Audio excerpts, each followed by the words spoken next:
Boa tarde e bem-vindos ao encerramento da Flip 2014, com essa tradicional mesa livro de cabeceira. Tradicionalmente, convida autores da programação a ler aqueles livros que seriam levados para uma ilha deserta. Essa é uma mesa que é mediada pela Liz Calder, que é a presidente da Flip. Eu gostaria de agradecer a ela por essa festa.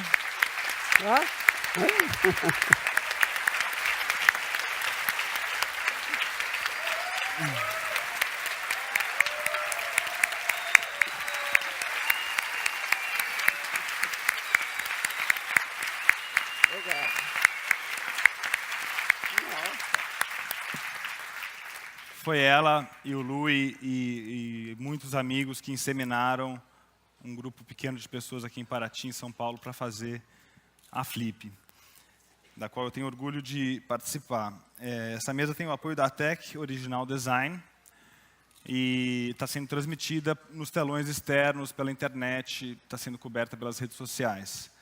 A gente vai ter, já estamos começando com um pouco de atraso e vamos nos demorar um pouco mais, porque ao final da sessão, o Davi Copenaua vem aqui falar com a gente. Ele pediu para fazer um pronunciamento.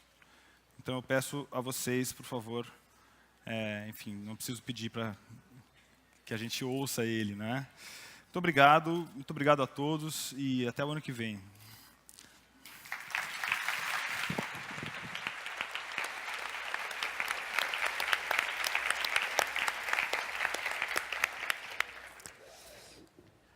Boa tarde, muito obrigada a todos. Bem-vindo. Essa mesa é, para mim, o mais gostoso, mas é também mais triste, porque é a última mesa da Flip, livro de cabeceira. Vamos ouvir os quais livros esses 8 grandes autores levariam para uma ilha deserta. Primeiro é Andrew Solomon, multi-award-winning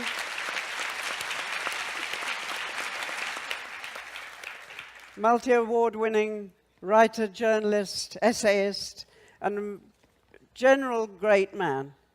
Andrew, please give us your choice. What a pleasure to be here. I've chosen to read a poem by Elizabeth Bishop, an American poet who lived for many years in Brazil and who I have just learned visited even Paraty, though sadly before there was a festival for her to participate in. I'll read you one of the poems that she wrote that's set in Nova Scotia, her other home. It's the poem, the final lines of which served as the epigraph to my novel. At the fish houses. Although it is a cold evening, down by one of the fish houses, an old man sits, netting his net in the gloaming, almost invisible, a dark purple brown, and his shuttle worn and polished. The air smells so strong of codfish it makes one's nose run and one's eyes water. The 5 fish houses have steeply peaked roofs, and narrow cleated gangplanks slant up to storerooms in the gables for the wheelbarrows to be pushed up and down on. All is silver. The heavy surface of the sea, swelling slowly as if considering spilling over, is opaque. But the silver of the benches, the lobster pots and masts scattered along the wild, jagged rocks is of an apparent translucence, like the small old buildings with an emerald moss growing on their shoreward walls. The big fish tubs are completely lined with layers of beautiful herring scales, and the wheelbarrows are similarly plastered with creamy iridescent coats of mail with small iridescent flies crawling on them. Up on the little slope behind the houses, set in the sparse, bright sprinkle of grass, is an ancient wooden capstan, cracked with 2 long bleached handles and some melancholy stains like dried blood, where the ironwork has rusted. The old man accepts a lucky strike. He was a friend of my grandfather. We talk of the decline in the population and of codfish and herring while he waits for a herring boat to come in. There are sequins on his vest and on his thumb. He has scraped the scales, the principal beauty, from unnumbered fish with that black old knife, the blade of which is almost worn away. Down at the water's edge, at the place where they haul up the boats up the long ramp, descending into the water, thin silver tree trunks are laid horizontally across the gray stones, down and down at intervals of 4 or 5 feet. Cold, dark, deep, and absolutely clear, element bearable to no mortal, to fish and to seals. One seal, particularly, I have seen here evening after evening. He was curious about me. He was interested in music, like me, a believer in total immersion. So I used to sing him Baptist hymns. I also sang, "A Mighty Fortress is Our God." He stood up in the water and regarded me steadily, moving his head a little. Then he would disappear, then suddenly emerge, almost in the same spot, with a sort of shrug, as if it were against his better judgment. Cold, dark, deep, and absolutely clear, the clear, gray, icy water. Back behind us, the dignified, tall firs begin, bluish, associating with their shadows, a million Christmas trees stand waiting for Christmas. The water seems suspended above the rounded gray and blue-gray stones. I have seen it over and over, the same sea, the same, slightly, indifferently swinging above the stones, icily free, above the stones,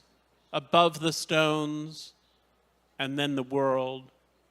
If you should dip your hand in, your wrist would ache immediately. Your bones would begin to ache, and your hand would burn as if the water were a transmutation of fire that feeds on stones and burns with a dark gray flame. If you tasted it, it would first taste bitter, then briny, then surely burn your tongue. It is like what we imagine knowledge to be: dark, salt, clear, moving, utterly free, drawn from the cold, hard mouth of the world, derived from the rocky breasts forever, flowing and drawn. And since our knowledge is historical, flowing and flown. Beautiful. Beautiful.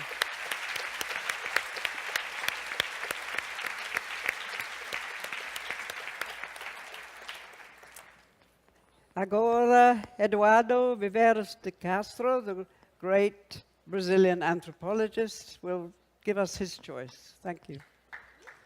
Eduardo.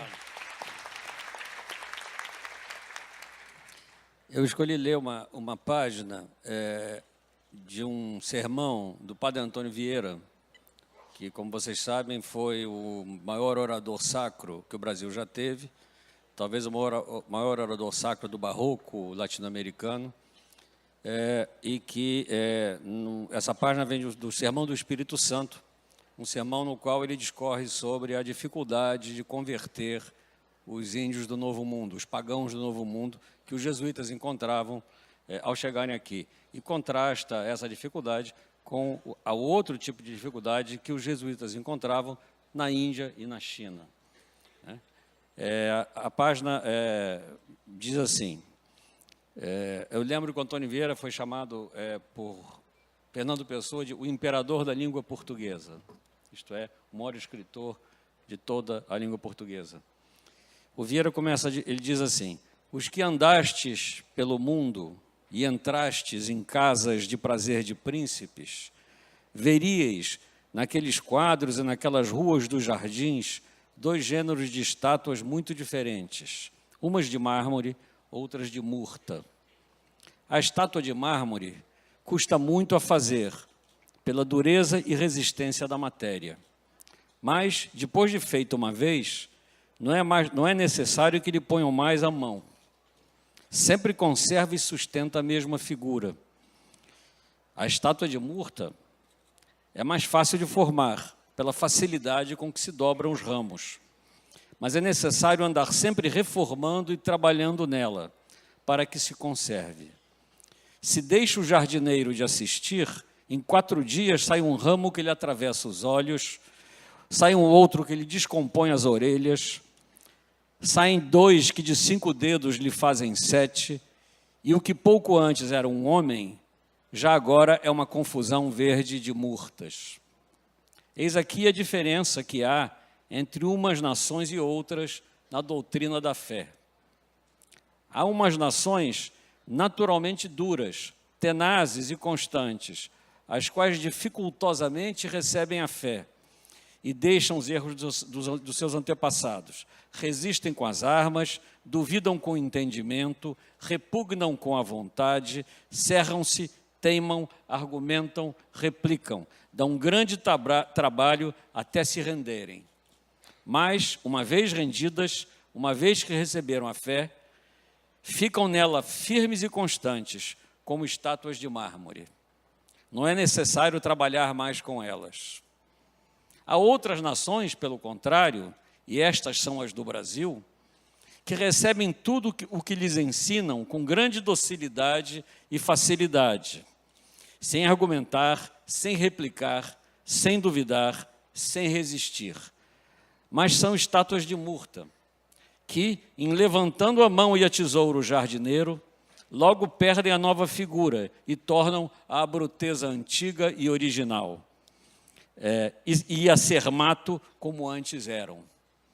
É necessário que assista sempre a essas estátuas o mestre delas, uma vez que lhe corte o que vicejam os olhos, para que creiam no que não veem, outra vez para que lhes cerceiem o que vicejam as orelhas, para que não deem ouvido às fábulas de seus antepassados, outra vez que lhes decepe o que vicejam os pés, para que se abstenham das ações e costumes bárbaros da gentilidade. E só desta maneira, trabalhando sempre contra a natureza do tronco e o humor das raízes, se pode conservar nestas plantas rudes a forma não natural e a compostura dos ramos. Esse é o texto do Vieira.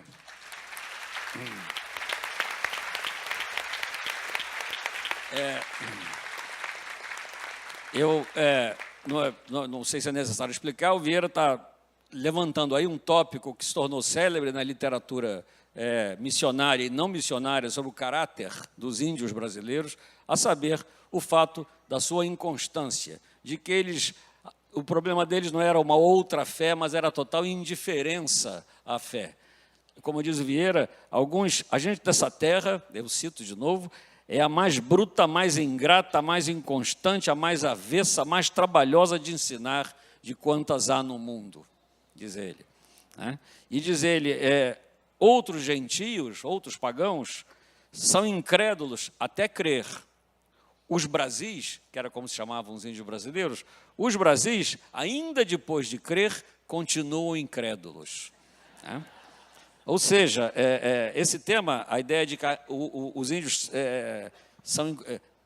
têm uma inconstância essencial, passou a ser uma espécie de traço definidor do caráter ameríndio, consolidando-se como dos estereótipos do nosso imaginário, do imaginário nacional, a saber, o imaginário do índio mal convertido, mal converso, que a primeira oportunidade que tem, ele manda Deus, a enxada e as roupas ao diabo, e retorna feliz à selva, presa de uma espécie de atavismo incurável. A inconstância é como se fosse uma espécie de constante na equação selvagem. E eu diria, para concluir, que é graças a isso que os índios continuam a salvo de seus salvadores. Muito obrigado.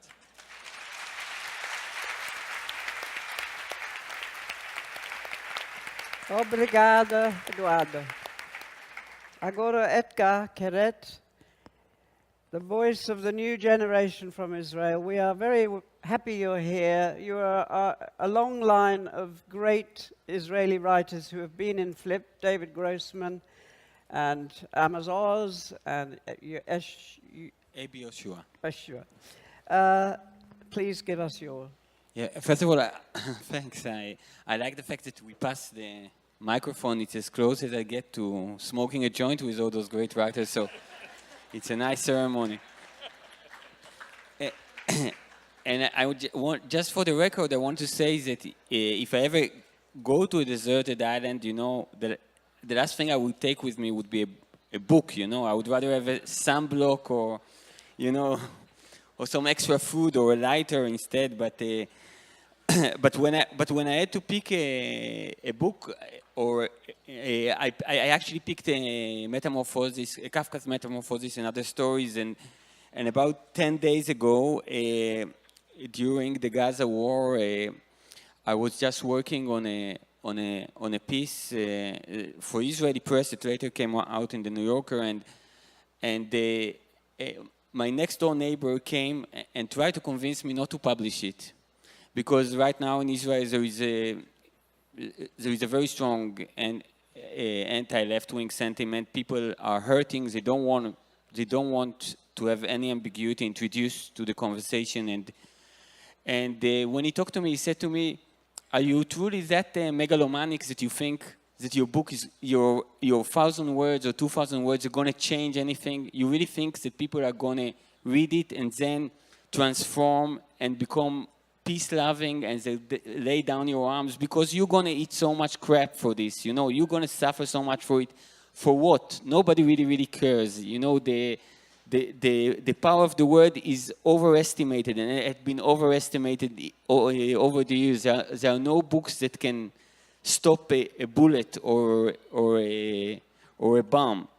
And this had sent me back to a book that I've actually read during my compulsory army service in the IDF. In Israel, you have to go to the army when you're 18 for 3 years.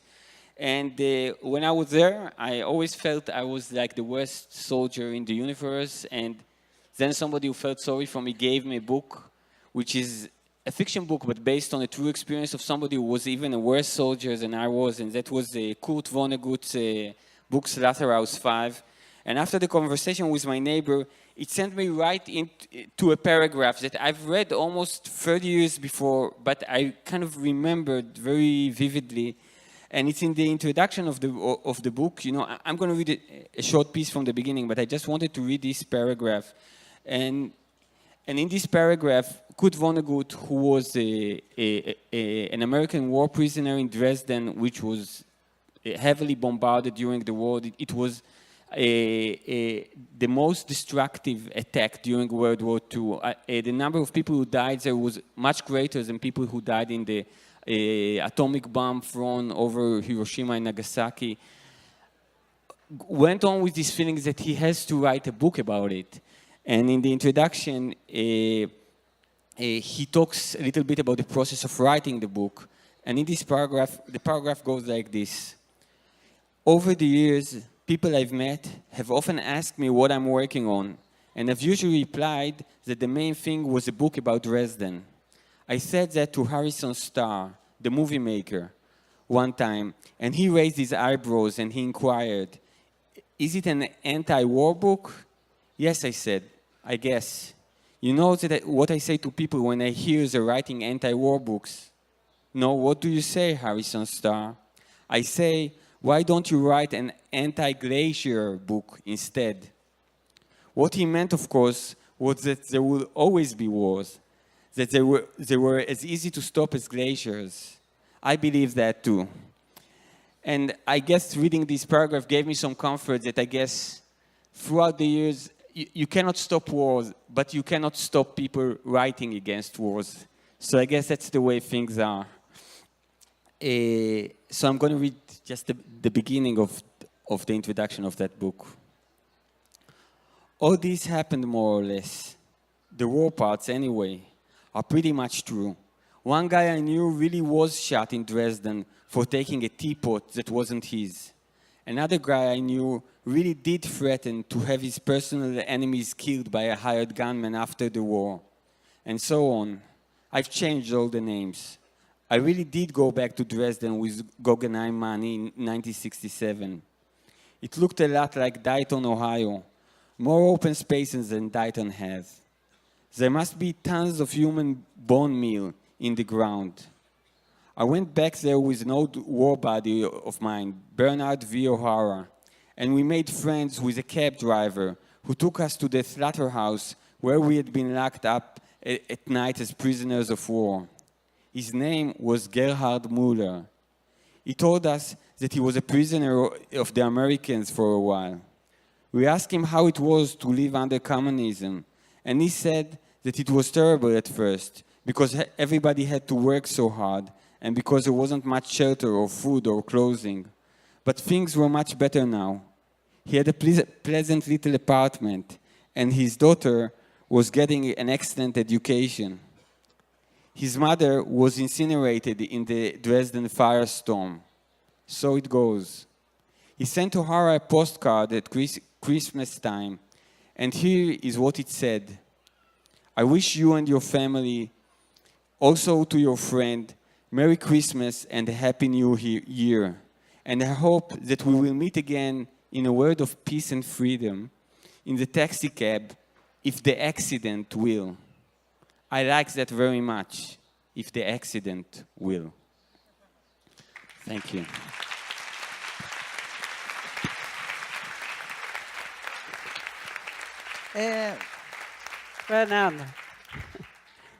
Fernanda Torres needs no introduction, a wonderful actress and now a wonderful novelist. Fernanda. Eu pensei muitas coisas, né, que eu poderia ler, mas aí eu cheguei... esse livro aqui o Milor me deu de presente quando eu comecei a escrever crônicas para o jornal. E é um livro do Rubem Braga, que era muito amigo dele. E eu escolhi a crônica do Milor, que introduz esse livro. E como a Flip é sobre o Milor, aí vai. A última vez que vi Rubem Braga. Essa foi a última vez que vi Rubem Braga. Explico. Eu tenho um estúdio de trabalho no extremo da Praça General Gosório, em Ipanema. Rubem Braga mora num edifício no outro extremo. Meu estúdio é pequeno, uma cobertura composta apenas de uma sala de 100 metros quadrados, jardins, 8 quartos, 3 banheiros, instalações para criadagem e dependências de hóspedes. Já a cobertura do Rubem Braga, embora não seja também uma residência de luxo, além de instalações mais ou menos semelhantes às minhas, tem ainda um viveiro para 1.500 pássaros, entre os quais um sabiá-quincas raríssimo e uma águia do Nordeste única, horta, jardins e uma plantação de cana de dar inveja a Fidel Castro. Rubem tem mais um solário para as moças, uma pequena piscina, não chega a ser olímpica, mas o técnico Feola, de vez em quando, treina lá. E um playground para as crianças, onde ele prende todas as do vizinho quando estão enchendo. Depois de descritas as 2 moradias, com o fito modesto e visível de enfurecer o proletariado intelectual de Ipanema, passo ao histórico de minhas relações de vizinhança com Rubem Braga. Quando eu fui trabalhar no extremo da praça, ele já morava no outro. Ipanema era aprazível, tinha um gabarito de 4 andares, 6 com pilotis e coberturas, e os edifícios do Rubem e o meu, por sua localização especial, eram dos poucos mais elevados. Do meu, eu avistava Ipanema e o mundo, inclusive a Lagoa Rodrigo de Freitas, o mar, o Corcovado e o Pão de Açúcar, e um pouco mais longe, Paris e Nova York. O Rubem, do seu, dominava urbe et orbe e, mais importante do que tudo, me via. Todas as manhãs nos saudávamos efusivamente. A distância não permitia a troca de palavras, mas trocávamos sinais semafóricos nos quais, diga-se de passagem, Rubem é mestre. Bom dia, sinalizava eu com esforço, já que meu semaforismo é fraco. Bom dia, meu caro colega de praça e de madrugar, respondia Rubem, muito mais ágil nos braços do que na glote e na epiglote. E assim permanecemos anos, trocando cumprimentos fraternais e constantes. Mas o que é bom, dura pouco. Como dizia o outro, e veio o governo Carlos Lacerda, que aprovou a ideia de mudar o gabarito de Ipanema, transformando o bairro numa favela igual a Copacabana. O resultado está aí. A exploração imobiliária, liderada por todas as cobiças e todas as monstruosidades arquitetônicas, começou a rodear o edifício de Rubem Braga com massas gigantescas de concreto e aço, construções as mais estranhas, sem ar nem luz. Atentados que ninguém parece ver e contra os quais, aparentemente, ninguém pode. E, pouco a pouco, Rubem Braga foi desaparecendo da minha vista, tragado pela Nova York, oculto pela Canadá, emparedado pela Serguém, sepultado pela Gomes de Almeida Fernandes. Depois de batida essa foto, os operários começaram a levantar mais um andar do edifício que aparece em segundo plano, e essa foi a última vez que vi Rubem Braga.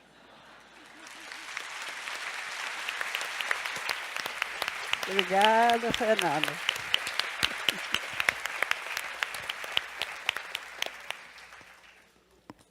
Agora, Graciela Machowski, a grande argentinian jornalista and biographer of Jacobo Timerman. Graciela. Muchas gracias.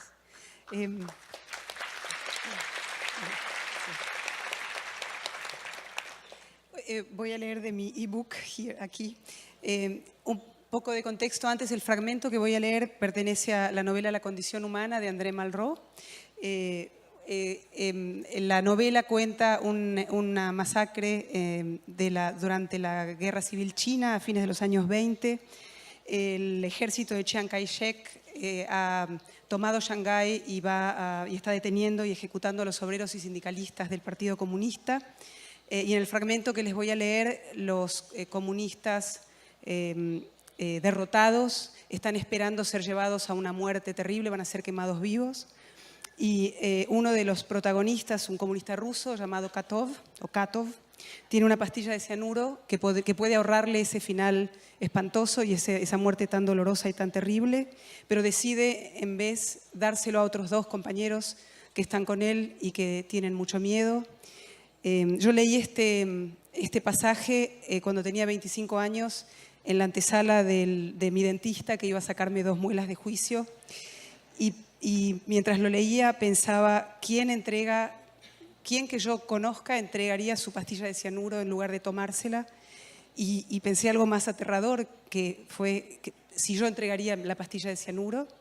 En ese momento, en un esfuerzo de honestidad, pensé que no, que yo tomaría la pastilla de cianuro. Y esa conciencia tan terrible sobre mí misma me ha acompañado o atormentado hasta ahora y me parecía que era lo que quería leerles hoy. Okay. Este libro fue escrito en francés, pero voy a leer una traducción al español. Los soldados llegaban para buscar entre la multitud a 2 prisioneros que no podían levantarse. Sin duda, el ser quemado vivo daba derecho a unos honores especiales, aunque limitados. Transportados en una sola camilla, casi el uno encima del otro, fueron derribados a la izquierda de Katov. Kio, muerto, estaba echado a su derecha. En el espacio vacío que los separaba de los que solo estaban condenados a muerte, los soldados se acurrucaron junto a su farol. Poco a poco, las cabezas y las miradas fueron cayendo en la oscuridad y ya no volvieron más que de tarde en tarde a aquella luz que en el fondo del salón señalaba el sitio de los condenados.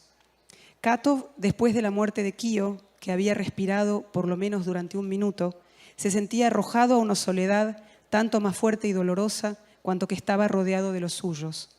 El chino al cual había habido que llevarse para matarlo, sacudido por un ataque de nervios, le obsesionaba. Y sin embargo encontraba en aquel abandono total la sensación del descanso, como si desde hacía algunos años hubiese esperado aquello. Descanso encontrado, recuperado en los peores instantes de su vida. ¿Dónde había leído esto? No eran los descubrimientos, sino los sufrimientos de los exploradores lo que envidiaba, lo que me atraía.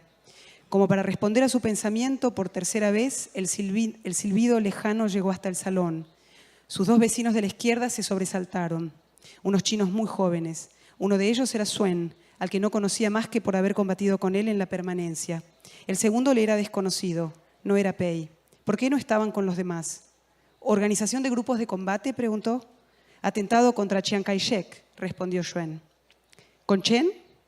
No, quiso arrojar su bomba completamente solo. Chiang no estaba en el coche, yo esperé el auto mucho más lejos, me cogieron con la bomba. La voz que le respondía era tan ahogada que Katov miró atentamente los dos rostros. Los jóvenes lloraban sin exhalar un sollozo. No se puede hacer gran cosa con la palabra, pensó Katov. Suen pretendió mover el hombro y gesticuló de dolor. Estaba herido, además, en el brazo. Quemado, dijo, ser quemado vivo. Los ojos también, los ojos, ¿comprendes? Su camarada sollozaba ahora. Se puede serlo por accidente, dijo Katov. Parecía que hablasen no el uno al otro, sino una tercera persona invisible. No es lo mismo. No, es peor. Los ojos también, repetía Suen en voz baja. Los ojos también, y cada uno de los dedos, y el vientre, el vientre. Cállate, dijo el otro con voz de sordo. Hubiera querido gritar, pero ya no podía. Crispó las manos muy cerca de las heridas de Suen, cuyos músculos se contrajeron. La dignidad humana, murmuró Katov, que pensaba en la entrevista de Kio con Kwoning. Ninguno de los condenados hablaba ya. Más allá del farol, en la sombra, a la sazón completa, continuaba el rumor de los heridos. Se acercó más a Suen y a su compañero. Uno de los guardias contaba a los otros una historia. Con las cabezas reunidas se encontraron entre el farol y los condenados. Estos no se veían siquiera ya. A pesar del rumor, a pesar de todos aquellos hombres que habían combatido como él, Katov estaba solo entre el cuerpo de su amigo muerto y de sus dos compañeros espantados, solo entre aquel muro y aquel silbido perdido en la noche. Pero un hombre podía ser más fuerte que aquella soledad y hasta quizá que aquel silbido atroz. El miedo luchaba con él contra la más terrible tentación de su vida. Abrió a su vez la hebilla de su cinturón. Por fin dijo en voz baja: «Ea, Suen, ponme la mano en el pecho y toma esto. Os voy a dar mi cianuro. No hay absolutamente más que para dos». Había renunciado a todo, salvo a decir que no había más que para dos. Echado de lado, partió el cianuro en 2 trozos. Los guardias interceptaban la luz que los rodeaba de una aureola turbia. Pero no irían a moverse. Imposible ver nada. Aquel don superior a su vida, Katov se lo hacía a aquella mano caliente que descansaba en él. Ni siquiera a los cuerpos, ni siquiera a las voces. La mano se crispó como un animal y se separó de él inmediatamente. Esperó con todo el cuerpo erguido y de pronto oyó una de las voces. Se ha perdido, se ha caído. Voz apenas alterada por la angustia, como si semejante catástrofe, tan decisiva, tan trágica, no hubiera sido posible, como si todo hubiera podido arreglarse. Para Katov también era imposible. Una ira sin límite se levantaba en él, pero volvía a aplacarse, combatida por aquella imposibilidad. Y sin embargo, haber dado aquello para que aquel idiota lo perdiese. ¿Cuándo?, preguntó. Antes de llegar hasta mí, no lo he podido sujetar. Cuando Suen me lo ha alargado, estoy herido en la mano también. Ha dejado caer los dos, dijo Suen. Los buscaban, sin duda, entre ambos. Buscaron después entre Katov y Suen, sobre quien el otro estaría probablemente casi echado, pues Katov, sin ver nada, sentía muy cerca de sí la masa de los dos cuerpos. Buscaba también él, esforzándose por vencer su nerviosidad, por poner la mano de plano, de 10 en 10 centímetros, por todas las partes donde podía alcanzar. Las manos de ellos rozaban con la suya, y de pronto uno de los dos la cogió, la oprimió y la conservó. «Si no encontramos nada», dijo una de las voces. También Katov oprimía la mano, próximo a las lágrimas, conmovido por aquella pobre fraternidad sin rostro, casi sin verdadera voz, todos los cuchicheos se asemejan, que se le entregaba en aquella oscuridad contra el mayor donativo que había hecho en su vida y que había sido hecho en vano.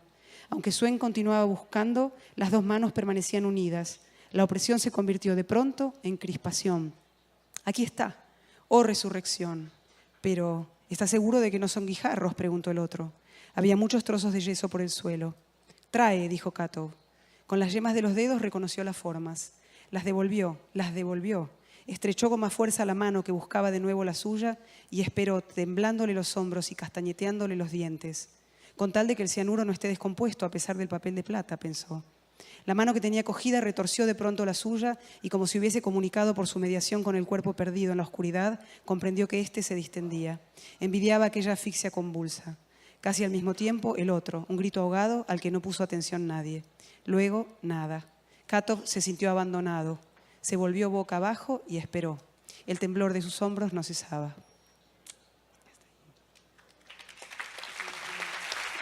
Obrigada, Gabriel. Graciela. Agora, I think our first writer from Switzerland, Joel Dicker, author of the fabulously readable and compelling The Truth About Harry Cabot. Please give us your choice. Thank you. When I've been asked to pick a book for Desert Island, I've firstly think that I should pick a book that I haven't read, so I have something new to read. And then I think that I should have brought my own book so I can sell it to anyone that will be on the island with me. And there will be a bestseller on the island as well.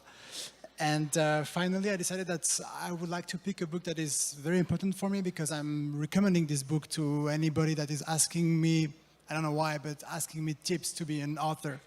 And I very often answer that one of the books that really helped me to understand the density of a book is Of Mice and Men. So I'm going to read you an abstract of it in English. So I will try to make the right tone.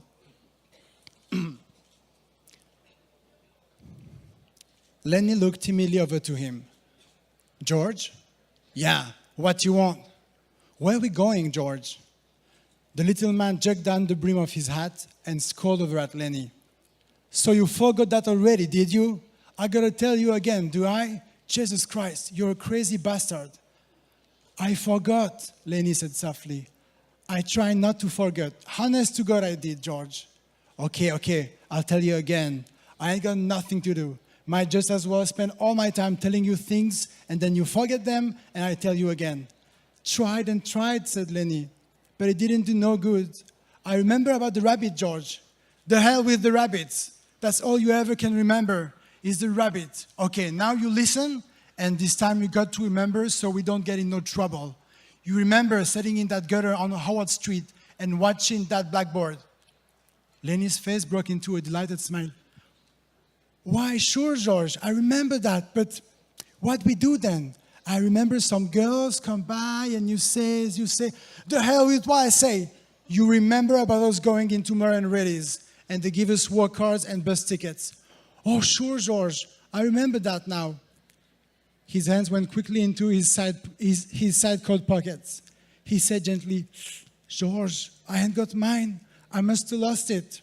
He looked down at the ground in despair. You never had one, you crazy bastard. I got both of them here. Think I'd let you carry your own work card? Lenny grinned with relief. I thought I put it in my side pocket. His hand went into the pocket again. George looked sharply at him. What'd you take out of that pocket? Ain't nothing in my pocket, Lenny said cleverly. I know there ain't. You got it in your hand now. What you got in your hand? I ain't got nothing, George. Honest. Come on, give it here. Lenny held his closed hands away from George's direction. It's only a mouse, George. A mouse? A live mouse? Just a dead mouse, George. I didn't kill it, honest. I found it dead. Give it here, said George. Oh, leave me have it, George. Give it here. Lenny's closed hand slowly obeyed. George took the mouse and threw it across the pool to the other side among the brush. What you want of a dead mouse, anyways? I could pet it with my thumb while we walked along, said Lenny. Well, you ain't petting no mice while you walk with me. You remember where we're going now. Lenny looked startled and then in embarrassment hid his face against his knees. I forgot again. Jesus Christ, George said resignedly. Well, look, we're going to work on a ranch like the one we come from, up north. Up north? Yeah, in Weed. Oh, sure, I remember in Weed. That ranch we're going to is right down there, about a quarter mile. We're gonna go in and see the boss. Now look, I'll give him the work tickets, but you ain't gonna say a word. You just stand there and don't say nothing. If he finds out what a crazy bastard you are, we won't get no job. But if he sees your work before he hears your talk, we're set. You got that? Sure, George, I got it. Okay, now when we go in to see the boss, what you gonna do? Lenny thought. His face grew tight with thought, I ain't gonna say nothing, just gonna stand there. Good boy, that's well. You say that over 2-3 times so you won't forget it. Lenny droned to himself softly, I ain't gonna say nothing, I ain't gonna say nothing, I ain't gonna say nothing. Okay, said George. And you ain't gonna say nothing and ain't gonna do bad thing like you've done in Weed. Neither.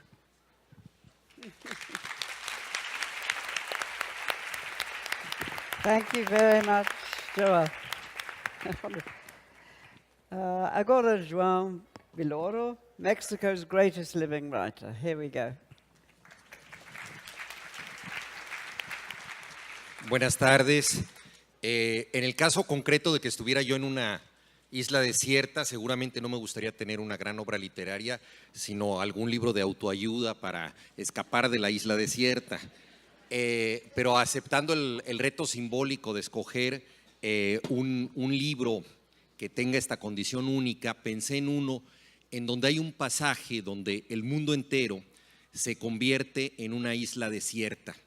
Me refiero a Lolita, de Vladimir Nabokov, una historia absolutamente entrañable sobre una persona despreciable que ama poderosamente a quien no debe amar.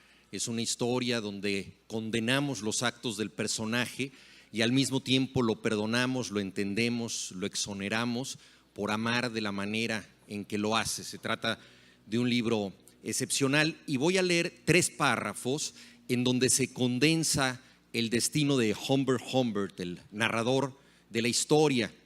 En el primero confiesa su asesinato por celos de Quilty, el hombre que le robó a su adorada Lolita.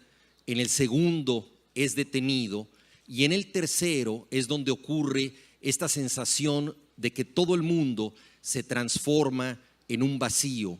Oye el ruido de unos niños y se da cuenta de que entre esas voces no está la de Lolita.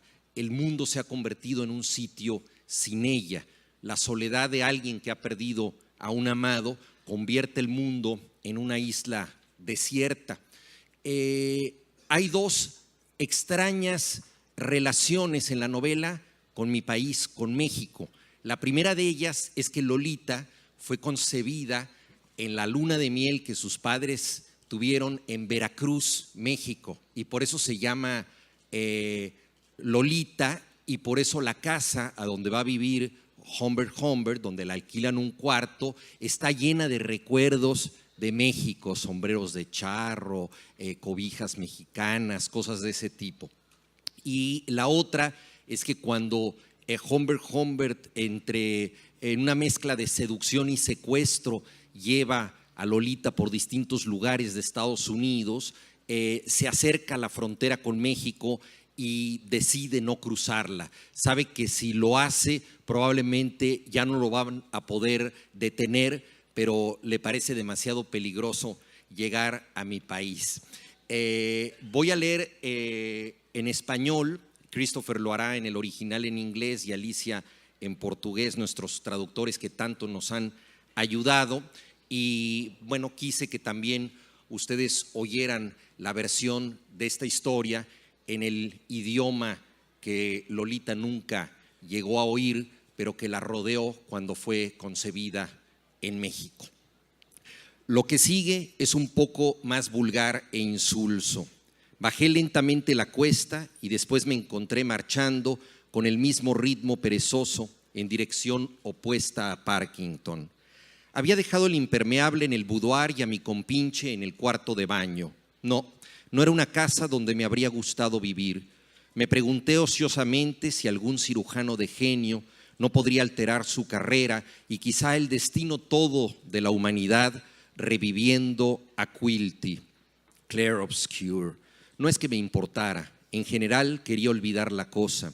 Y cuando supe que estaba muerto, la única satisfacción que me dio la noticia fue el alivio de saber que no necesitaba acompañar mentalmente y durante meses una convalecencia penosa y repugnante interrumpida por toda clase de operaciones inimaginables y recaídas y quizá rematada por una visita suya con la consiguiente molestia de racionalizarlo como ser concreto y no como un espectro. Es extraño que el sentido del tacto, tan infinitamente menos precioso para los hombres que el de la vista, se convierte en los momentos críticos en nuestro principal, sino único asidero de la realidad. Yo estaba enteramente cubierto por Quilty, por la sensación de ese tumulto antes del crimen. El camino se extendía ahora en pleno campo. Se me ocurrió, no como protesta, no como símbolo ni nada por el estilo, sino tan solo como experiencia inédita, que habiendo violado todas las leyes de la humanidad, podía ahora violar las del tránsito. De modo que me deslicé hacia la izquierda de la carretera y experimenté la sensación, y la sensación era buena.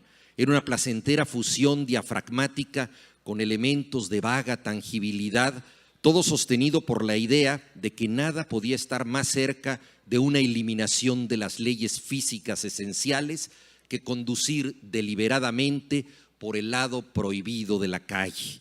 En cierto modo, era una comezón muy espiritual. Suavemente, como en sueños, seguía avanzando por ese lado insólito sin pasar las 20 millas por hora. El tránsito era escaso. Los automóviles que de cuando en cuando pasaban por el lado que les habían asignado hacían sonar brutalmente sus bocinas. Al fin me encontré en la cercanía de lugares poblados. Pasar una luz roja fue como un sorbo de Borgoña prohibido durante mi niñez. Mientras tanto, fueron surgiendo complicaciones. Era seguido y escoltado. Al fin vi frente a mí dos automóviles situados de tal manera que interceptaban por completo mi camino. Con un movimiento gracioso salí de la carretera y después de 2 o 3 baquinazos subí por una pendiente cubierta de hierba entre vacas perplejas hasta que me detuve con una leve oscilación, una especie de concienzuda síntesis hegeliana entre 2 mujeres muertas. Pronto me sacarían del automóvil. Adiós, Melmoth, muchas gracias, viejo amigo. Anticipé mi entrega a muchas manos. No haría nada para cooperar mientras esas manos se movieran y me llevaran perezosamente abandonado, cómodo como un paciente, y mientras disfrutaba del extraño goce de los policías y los enfermeros, y mientras aguardaba que se arrojaran sobre mí en la empinada cuesta, evoqué un último espejismo de asombro y desamparo. Un día, poco después de la desaparición de Lolita, un acceso de abominables náuseas me obligó a detenerme en el espectro de un viejo camino montañés que unas veces acompañaba y otras cruzaba una carretera muy reciente con su población de Aster, bañándome con la tibieza indiferente de un atardecer apenas azul a fines del verano. Después de arrojar las entrañas mismas, descansé un instante contra una piedra que corría entre el precipicio y la carretera. Pequeños saltamontes surgían entre la maleza agostada a los lados del camino. Una nube muy leve abría sus brazos y se movía hacia otra ligeramente sustancial que pertenecía a un sistema más lento. A medida que me acercaba al abismo amistoso, adquiría conciencia de una melodiosa unidad de sonidos que subía como vapor de una pequeña ciudad minera tendida a mis pies en un pliegue del valle. Se divisaba la geometría de las calles entre manzanas de tejados grises y rojos y los verdes penachos de los árboles y un arroyo sinuoso y el rico centelleo mineral del vaciadero de la ciudad, y más allá de ella, caminos que se entrecruzaban sobre la absurda manta formada por campos pálidos y oscuros, y más allá de todo eso, grandes montañas arboladas, pero aún más luminosa que todos esos colores apaciblemente alegres, pues hay colores y sombras que parecen divertirse en buena compañía, más brillantes y soñadores para el oído que los ojos, era esa vaporosa vibración de sonidos acumulados que no cesaban un solo instante mientras se elevaban hacia el labio de granito junto al cual me secaba la boca manchada. Y pronto comprendí que todos esos sonidos tenían una misma naturaleza, que eran los únicos sonidos provenientes de las calles de la ciudad transparente en cuyas casas permanecían las mujeres esperando a los hombres. Lector, lo que oía no era sino la melodía de los niños que jugaban, no era sino eso, y tan límpido era el aire que dentro de ese vapor de voces mezcladas, majestuosas y minúsculas, remotas y mágicamente cercanas, francas y divinamente enigmáticas, podía oír de cuando en cuando, como liberado, un estallido de risa viviente, casi articulado, o el bote de una pelota, o el tintineo de un vagón de juguete, pero en realidad todo estaba demasiado lejos para distinguir un movimiento determinado en las calles apenas esbozadas. Me quedé escuchando esa vibración musical desde mi suave pendiente, esos estallidos de gritos aislados con una especie de tímido murmullo como fondo, y entonces supe que lo más punzante no era la ausencia de Lolita a mi lado, sino la ausencia de su voz en ese concierto. Gracias. Obrigada, João. Agora a grande Marcelo Rubens Paiva. Obrigado. Boa tarde. Eu vou ler um livro que foi um engano que eu cometi, porque eu tinha entendido que eu tinha que ler um livro em inglês, mas não era. Eu tinha que ler um livro em que se traduziriam, que queriam traduzir para o inglês. E eu, na hora, olhei na estante e pedi um livro. Grande Gatsby, do Fitzgerald. E depois eu percebi que, depois de todos os livros que foram lidos, eu falei, nossa, eu queria ter lido Lolita, não, eu queria ter lido Milor, o Rubem Braga. Não sei se é o livro da minha cabeceira, mas acho que é o livro que eu mais li. Então, talvez seja um livro que mais me move. É um livro escrito nos anos 20, um pouco antes da queda da Bolsa de Nova York, onde havia a euforia do novo capitalismo que estava nascendo graças à Revolução Industrial, especialmente americana, e que fala muito de algo que hoje nós vivemos no Brasil, que é essa sociedade consumista e de aparências, e em que as pessoas buscam a riqueza para tentar, através da riqueza, conquistar amizade, conquistar amor, conquistar projeção social. E o Gatsby é um personagem que ele, apesar de ter muito dinheiro, de todas as noites fazer festas magníficas na sua casa, de pessoas que ele nem conhecia direito, acaba morrendo e em seu velório não aparece ninguém, apenas o seu pai, que é um homem pobre do interior dos Estados Unidos. E ele faz tudo isso. Acho que a maioria, muitas pessoas aqui viram os filmes, né, das adaptações do Grande Gatsby. Ele foi adaptado 4 vezes para o cinema. Uma mais recentemente com Leonardo DiCaprio fazendo Gatsby, que, aliás, são adaptações muito fiéis ao livro. E ele faz tudo isso também porque do outro lado da Bahia, de onde ele mora, está um grande amor que, por um mal-entendido, acabou sendo desfeito. Então, ele praticamente tenta, através dessa casa, dessas festas, seduzir de volta esse amor, que é a única pessoa que não vai às festas dele. São festas feitas em West Egg, que é um bairro de casas de do pessoal rico, da região de Nova York. E o livro é narrado por um jovem que está num período sabático da vida e aluga um casebre ao lado e vê aquela casa gigante e passa a acompanhar esse período da vida do Gatsby de grandes festas e de grande exuberância consumista.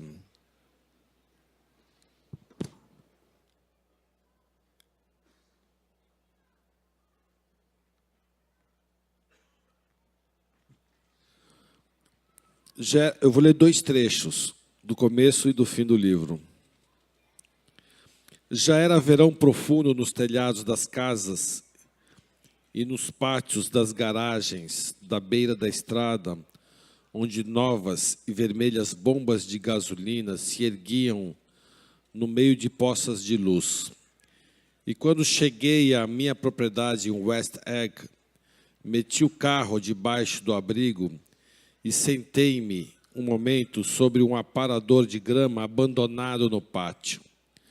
O vento cessara, deixando uma noite rumorosa e clara, com asas a adejar nas árvores e um som persistente de órgão, como se os pulmões da terra enchessem as rãs de vida. A silhueta de um automóvel em movimento ondulou através do luar e, volvendo a cabeça para observá-lo, vi que eu não estava só.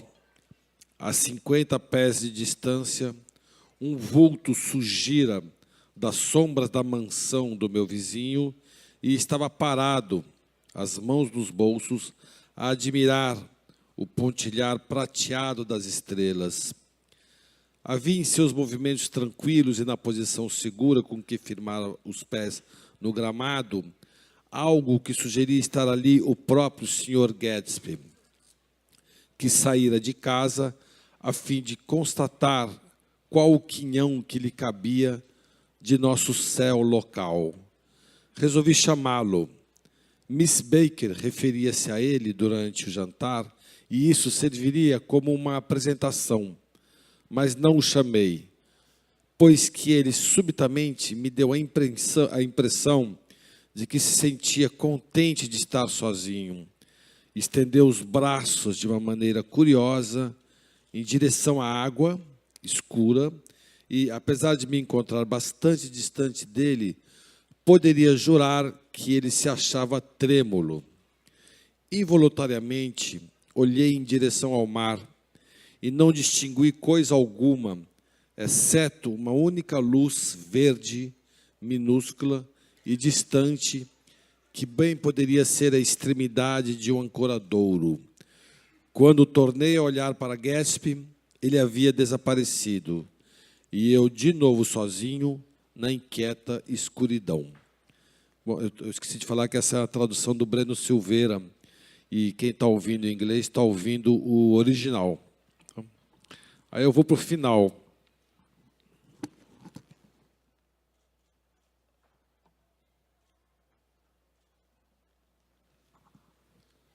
O Gatsby é assassinado por o dono de um posto de gasolina que achava que ele tinha um caso, que ele tinha atropelado a mulher dele. E nesse enterro, nessa mesma mansão, ninguém vai visitá-lo, ninguém vai ao seu funeral. Esse continua sendo narrado por este vizinho, este jovem. Quando parti, a casa de Gatsby ainda se encontrava desocupada, e o relvado de seu jardim estava tão crescido quanto o meu. Um dos motoristas de táxi da cidade jamais passava com um passageiro sem que lá parasse um minuto e indicasse a casa. Talvez fosse o chofer que conduzira Daisy e Gatsby a East Egg na noite do acidente. E é provável que tivesse arquitetado por sua conta uma história acerca do caso. Eu não queria ouvi-la e o evitei ao descer do trem. Passava minhas noites de sábado em Nova York, porque aquelas festas cintilantes, deslumbrantes, permaneciam tão vívidas em minha memória que eu ainda podia ouvir a música e os risos vagos e incessantes que vinham de seu jardim, bem como o ruído dos automóveis que subiam e desciam pelas alamedas laterais. Uma noite ouvi que lá chegou um carro de verdade e vi que suas luzes se detiveram junto da entrada principal, mas não procurei investigar. Talvez fosse algum derradeiro conviva que tivesse estado perdido nos confins da terra e não soubesse ainda que a festa já havia terminado. Na última noite, despachada já a minha mala e vendido meu carro ao dono da mercearia, aproximei-me e lancei um último olhar àquela imensa, incoerente e frustrada casa. Num alvo dos degraus, uma palavra obscena rabiscada por algum menino com um pedaço de tijolo destacava-se claramente ao luar. Apaguei-a, esfregando os sapatos sobre o mármore. Depois dirigi-me à praia e me estendi sobre a areia. Quase todos os grandes estabelecimentos já estavam fechados e dificilmente se avistava qualquer luz, exceto o brilho impreciso, móvel, de um ferry boat que a cruzar o estreito. E à medida que a lua se erguia, as casas desnecessárias começaram a dissipar-se, até que, pouco a pouco, me pus a pensar na velha ilha que ali florescera em outros tempos, ante os olhos de marinheiros holandeses. Um seio fresco, verde do Novo Mundo, suas árvores extintas, as grandes árvores que cederam lugar à casa de Gatsby, tinham servido de motivo sussurrante ao último e ao maior de todos os sonhos americanos, sonhos humanos, ato falho, né? Sonhos humanos. Durante um breve momento de encantamento, o homem deve ter ficado com a respiração em suspenso, em presença deste continente compelido a uma contemplação estética que ele não compreendia nem desejava. Face a face, pela última vez na história, a algo proporcional na sua capacidade de espanto. E enquanto lá me achava a meditar sobre o velho desconhecido mundo, lembrei-me de surpresa de Gatsby ao divisar pela primeira vez a luz verde existente na extremidade do ancoradouro de Daisy. Ele viera de longe até aquele relvado azul e seu sonho deve ter-lhe parecido tão próximo que dificilmente poderia deixar de alcançá-lo. Não sabia que seu sonho já havia ficado para trás, perdido em algum lugar na vasta obscuridade que se estendia para além da cidade, onde as escuras campinas da República se estendiam sobre a noite.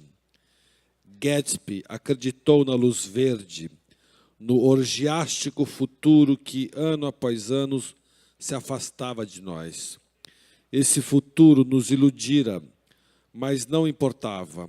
Amanhã correremos mais depressa, estenderemos mais os braços.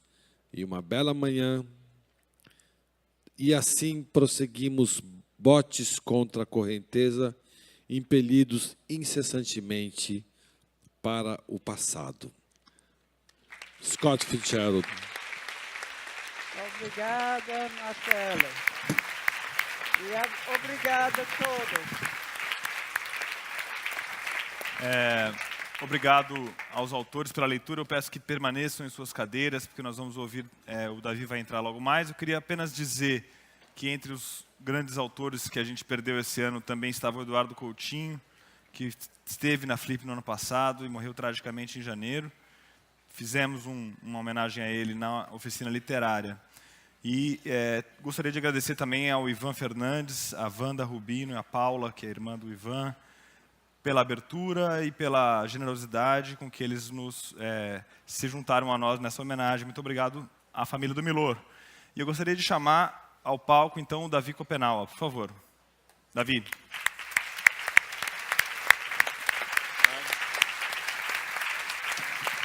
Fica à vontade. Você prefere ficar de pé ou sentado? Prefere ficar de pé ou sentado? Então... Bem, nós vamos, uma que está aqui. Uma boa tarde a todos.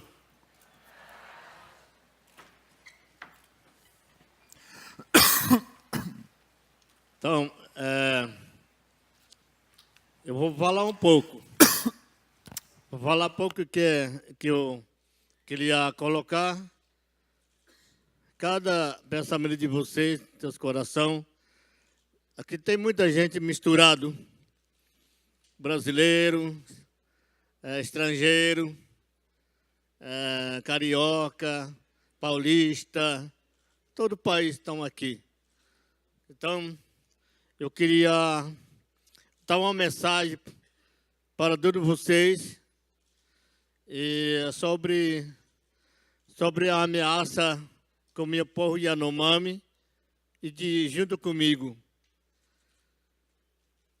Então, eu estou muito preocupado com o meu povo Yanomami, junto comigo estão indígenas. Os fazendeiros, garimpeiros, que tem muito dinheiro. O fazendeiro tem muito dinheiro para matar um índio.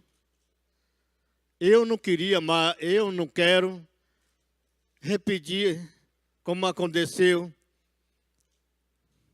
40 anos passados. Eu estou lembrando o meu amigo, o Chico Mendes. Eu sou uma colega Chico Mendes. O meu amigo já morreu. Os fazendeiros já mataram ele. Os garimpeiros políticos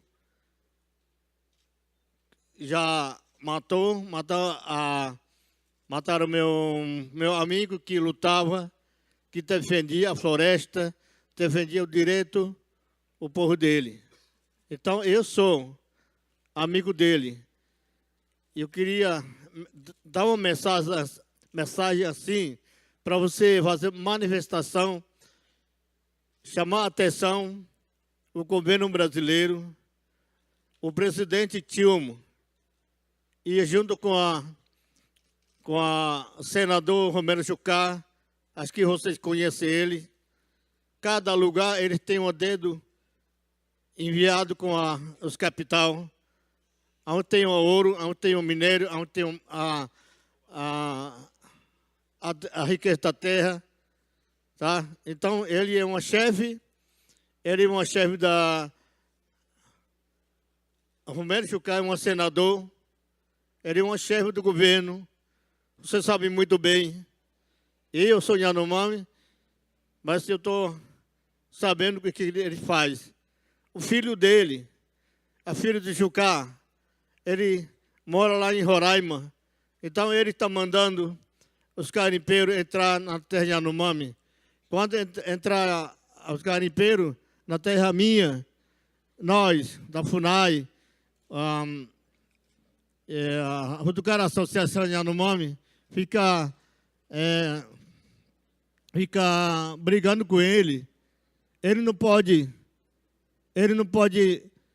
continuar destruir a natureza, porque a terra já está marcada. Mundo Brasil já conhece, e fora também já conhece. Você sabe muito bem, o presidente Collor já marcou as nossas terras, mas os garimpeiros continuam ameaçando. Isso aí, a garimpo estão fazendo ilegal, não está certo. Então, eles também não está respeitando a Constituição Federal, que tendo descrito proibido entrar invasores na terra indígena, mas o governo não está respeitando. Eu estou pedindo a vocês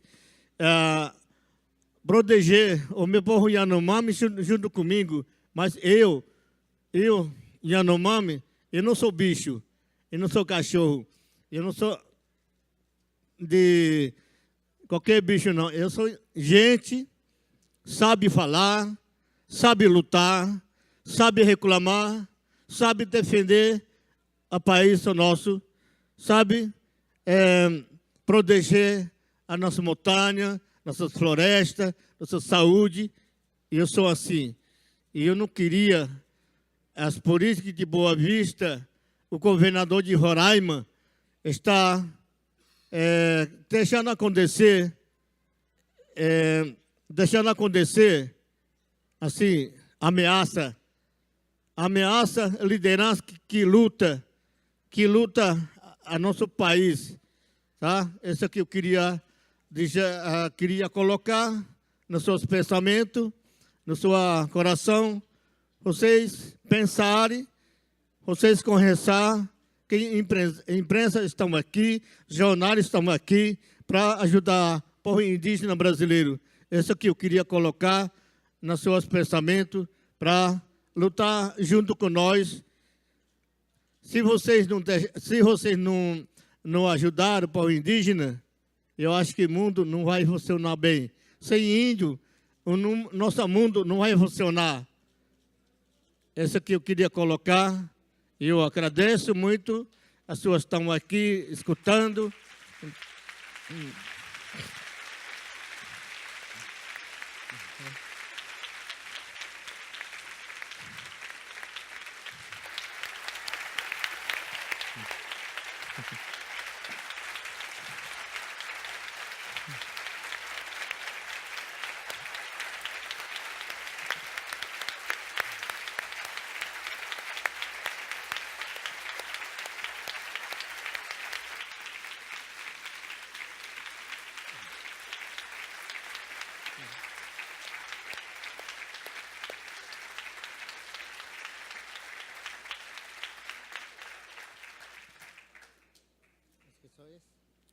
Tá bom? Tá bom? Muito obrigado. Mais alguma coisa a dizer? Acho que só uma palavra. Então, só uma palavrinha, pessoal. Só uma palavrinha que eu estou muito emocionado, né? Estou muito emocionado. Eu nunca vi muita gente numa dessa aí. Eu ando, assim, falando com os políticos, falando com o público, eu tenho poucas, assim. Agora aqui não. Aqui está tudo organizado para poder escutar o pessoal que está contando os seus trabalhos, importante que eles estão fazendo. Não sou eu que estou fazendo, ele também faz um trabalho, parte deles. A minha luta, eu já faço, defender a terra, defender a natureza, água, a terra, todas as florestas que está aqui nessa terra. A floresta amazônica pertence para nós. A floresta amazônica, ele protege de nós, não fazer muito calor. A terra é fundamental para nós todos continuar, nossos filhos, viver em paz. Isso aqui eu queria dizer para você. Obrigado.